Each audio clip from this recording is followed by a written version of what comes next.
अस्सलाम वालेकुम, welcome to awareness of spring season 5 home diet. दोस्तों, पुरानी कहावत है दरख्त लगाएं वक्त जगाएं, लेकिन आज के दौर में ये भी एडिशन करना चाहिए, दरख्त लगाएं वक्त जगाएं और ढेर सारे पैसे कमाएं। दोस्तों, आज हम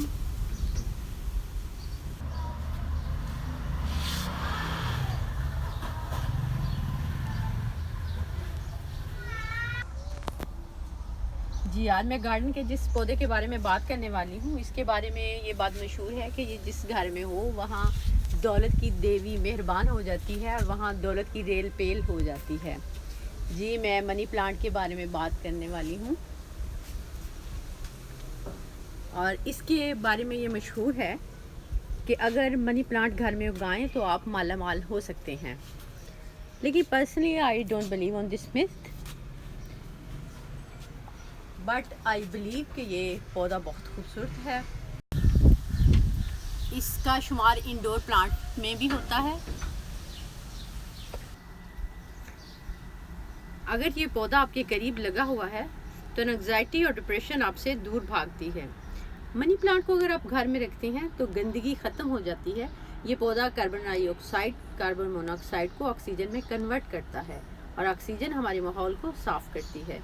ये लो मेंटेनेंस प्लांट है, आप इसको आराम से घर पर रख सकती हैं, इजीली मेंटेन कर सकती हैं और बड़े आराम से आपको ये नर्सरी से मिल सकता है।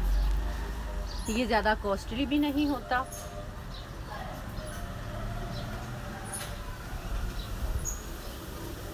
ये बेसिकली इंडोर प्लांट है। अगर आप इसको बाहर उगाना चाहती हैं तो ख्याल रखें कि डायरेक्ट जो सनलाइट है वो इस पर नहीं आनी चाहिए।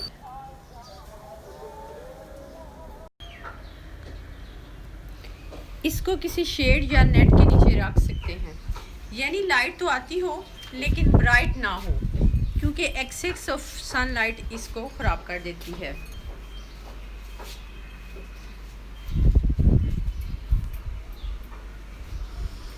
मार्केट से लाने के बाद इसका पॉट तैयार करने का मरहला आता है।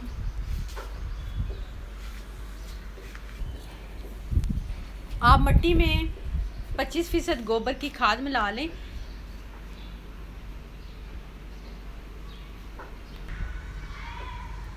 मिट्टी में गोबर की खाद मिलाने के बाद प्लांट को सोइल के अंदर रखें। सोइल में इसके साथ एक कोको पीट की भी ज़रूरत पड़ेगी। ये कोको एक स्टिक है, ये ग्रोइंग स्टिक आप कोको पीट से भी तैयार कर सकती हैं। इसके अलावा जूट से तैयार कर सकती हैं और वूल से भी तैयार कर सकती हैं, क्योंकि ये चीज़ें पानी को अब्जॉर्ब कर लेती हैं। कि जड़ें चूँकि स्टिक के ऊपर होती हैं, ये रूट्स चूँकि ग्रोइंग स्टिक से वाटर अब्जॉर्ब करती हैं और ये स्टिक के ऊपर होती हैं। ये बहुत ज़्यादा पानी भी पसंद नहीं करता। एक्सेस ऑफ वाटर और एक्सेस ऑफ लाइट, ये दोनों ही इसके लिए नुकसानदेह होते। ताहम इसकी मिट्टी को मॉइस्ट रहना चाहिए। जब आप देखें कि मिट्टी ड्राई हो रही है तो आप इसको पानी डाल दें, लेकिन ओवर वेट नहीं होना चाहिए, क्योंकि ये रूट को ख़राब कर देता। आप घर के वेस्ट से ही इसका फर्टिलाइज़र तैयार कर सकती हैं। चाय को स्ट्रेन करने के बाद जो पत्ती बचती है, इसको आप एज अ फर्टिलाइज़र इस्तेमाल कर सकती हैं। इसके अलावा अगर आप पत्ती का कहवा बना लें तकरीबन 1.5 लीटर पानी में, ये आपका लिक्विड तैयार हो जाएगा, तो ये एक लिक्विड फर्टिलाइज़र बन जाएगा। इसको आप पत्तों पर स्प्रे करें तो पत्ते बहुत ही चमकदार और ग्रीन नज़र आएंगे। फिर आप अंडे के छिलके से भी फर्टिलाइज़र तैयार कर सकती हैं। इससे बहुत अच्छा फर्टिलाइज़र तैयार होता है। आप एगशेल लें, लेकिन याद रखें कि बॉयल्ड एग नहीं लें, वो एग इस्तेमाल करें जो आप आमलेट वगैरह में इस्तेमाल करती हैं। वो आप 4 अदद ले लें। इनको अच्छी तरह वॉश कर लें ताकि इनके ऊपर जो चिकनाई वगैरह और बैक्टीरिया होता है वो उतर जाए। जब चिकनाई वगैरह धुल जाएगी तो आप एग शेल को बारीक पीस लें और फिर आप इसको भी फर्टिलाइज़र्स के तौर पर इस्तेमाल कर सकती हैं। अगर आप इससे लिक्विड फर्टिलाइज़र तैयार करना चाहती हैं तो आप 4 अदद एग शेल लें, उनको बारीक हाथ के साथ मसल लें, फिर उनको वाटर के अंदर डालें और 4-5 दिन के लिए आप इसको ऐसे ही छोड़ दें। ये भी बहुत अच्छा लिक्विड फर्टिलाइज़र तैयार हो जाएगा। केले के छिलके भी मत फेंकें, इनको धूप में खुश्क होने के लिए रख दें। जब ये सूख जाएं तो पाउडर बना लें और इसको भी फर्टिलाइज़र के तौर पर आप इस्तेमाल कर सकते हैं।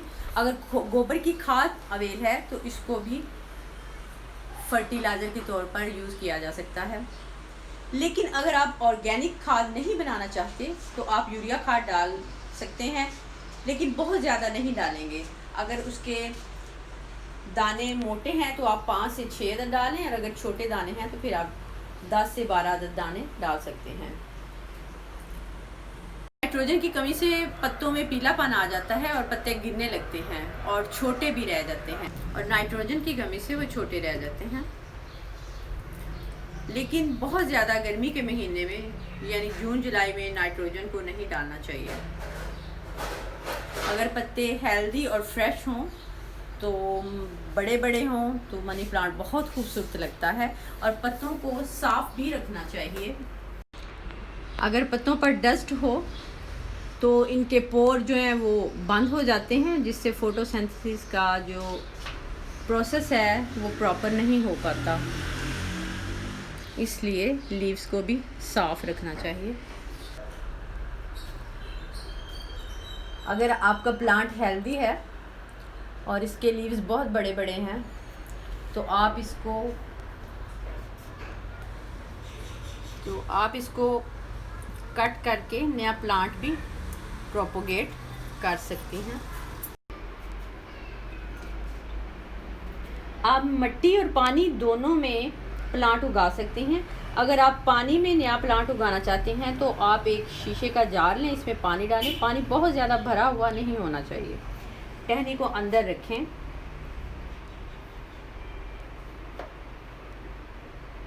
अगर आप खाली पानी में टहनी को अंदर रखेंगे तो बहुत जल्द इसकी ग्रोथ नहीं होगी। इसमें आप एग शेल वाला लिक्विड फर्टिलाइज़र डालें तो ये बहुत जल्दी ग्रो करेगा, और तकरीबन 5 से 7 दिन में इसकी रूट्स जो हैं वो निकलना शुरू हो जाएंगी। ये देखें,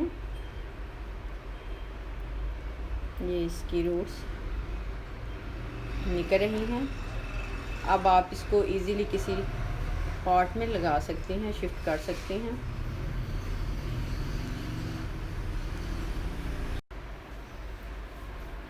अगर आप सॉइल में उगाना चाहती हैं तो इसमें 2 हिस्सा मिट्टी और 1 हिस्सा गोबर की खाद डालें और फिर कटी हुई टहनी को इसके अंदर लगा लें। मैंने इसके लिए पेपर ग्लास इस्तेमाल किया है। आप कोई भी डिस्पोजेबल ग्लास लेकर उसमें उस टहनी को लगा सकती हैं, और इसके नीचे से इस 8-10 दिन के बाद इसकी रूट्स निकलना शुरू हो जाएंगी।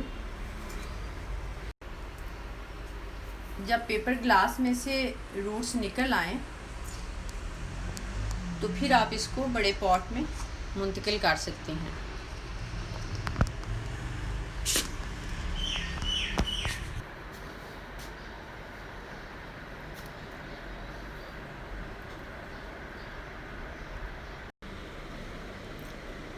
You can keep this plant in your room near window. ये पौधा आपके रूम को मॉडर्नाइज और नेचुरल कर देगा। अब आप इन प्लांट से बातें करें, इनको देखकर खुश हों। इन प्लांट से आप अपने घर को भी सजा सकती हैं।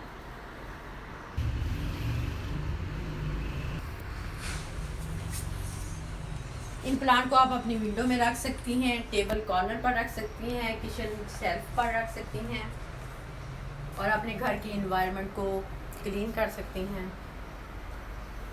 These plants are great for home decoration and air purifier.